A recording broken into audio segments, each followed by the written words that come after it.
Fofinhos! Vamos hoje falar de quem? Émile Durkheim. Mas antes de Émile Durkheim, temos que lembrar o quê? A sociologia surgiu dentro do contexto histórico de Revolução Industrial, questionamentos à ordem vigente, dentro praticamente do movimento iluminista que fez surgir a necessidade de uma ciência que procurasse o quê? Estudar a sociedade. Tenho que lembrar o quê? Que quando a sociologia surgiu, ela queria estudar o quê, gente? Tudo.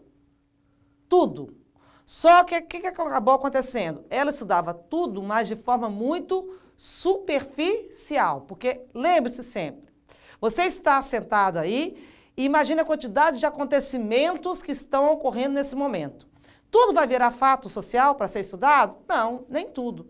Mas na época que a sociologia surgiu, esse era o objetivo, de querer estudar tudo. Por isso que durante muito tempo a sociologia não era vista como uma ciência. Por quê? Porque não tinha o que delimita, não, o que define uma ciência, que é o quê? Ter um objeto de estudo definido. Então, durante muito tempo, a sociologia não era vista como uma ciência. O sociólogo Émile Durkheim, ele vem justamente para quebrar isso, para não deixar a filosofia continuar nesse caminho de algo que não era visto como uma ciência. E quando ele fez isso, ele queria isso aqui, ó, acabar com o senso comum. O que ele queria oferecer à sociologia? O seu objeto de estudo.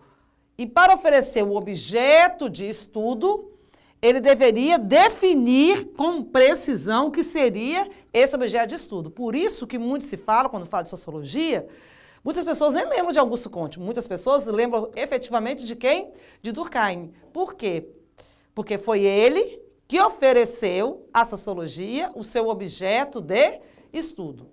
Lá na sua obra, As Regras do Método Sociológico, foi lá que ele definiu o que seriam os fatos sociais.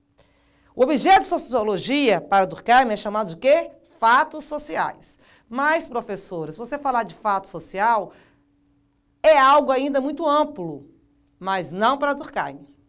Para Durkheim, para ser fato social, o objeto deveria ter 3 características: coerção, exterioridade e generalidade. Nós vamos começar aqui com a coerção social, que é a primeira delas.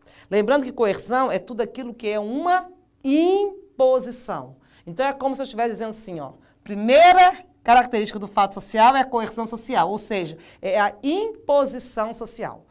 Definindo coerção social, é a força que os atos têm sobre os indivíduos, ou seja, levando-nos o quê? A nos conformarmos com as regras existentes dentro de uma sociedade. Você tem que lembrar sempre que você já nasce numa sociedade que está o quê? Pronta e acabada. E desde sempre, desde a juventude, não, desde criança, o que é feito com você? Você é moldado para viver em sociedade. Por isso que a coerção é algo que é imposto a você. É a força que os atos têm sobre a sua vida. E outra coisa, independe de você ter escolhido ou das suas vontades. Eu posso transgredir uma imposição da minha sociedade? Posso. Mas eu tenho que lembrar sempre que toda vez que eu estou transgredindo uma imposição, eu posso sofrer uma sanção, segundo Durkheim. Sanção é a mesma coisa que o quê? Penalização. Então, primeira característica do fato social é a coerção social. Coerção e imposição. É a força que os atos têm sobre as nossas vidas. Eu posso ir contra uma imposição da minha sociedade? Posso, mas eu tenho que lembrar o quê? Que toda vez que eu estou transgredindo, eu posso sofrer uma penalização, que Durkheim chamou de quê? Sanção. Existem 2 tipos de sanções, de penalizações.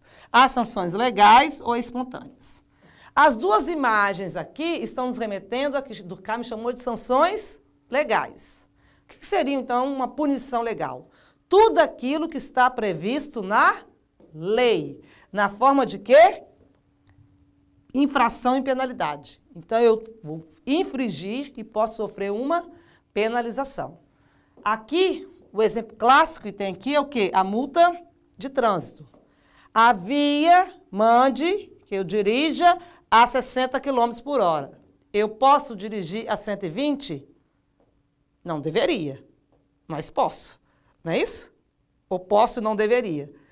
Vou dirigir a 120, mas eu tenho que lembrar o quê? Que eu estou transgredindo uma imposição da minha sociedade. Porque lembre-se, a placa de trânsito, ela é o seu limite, é a sua imposição.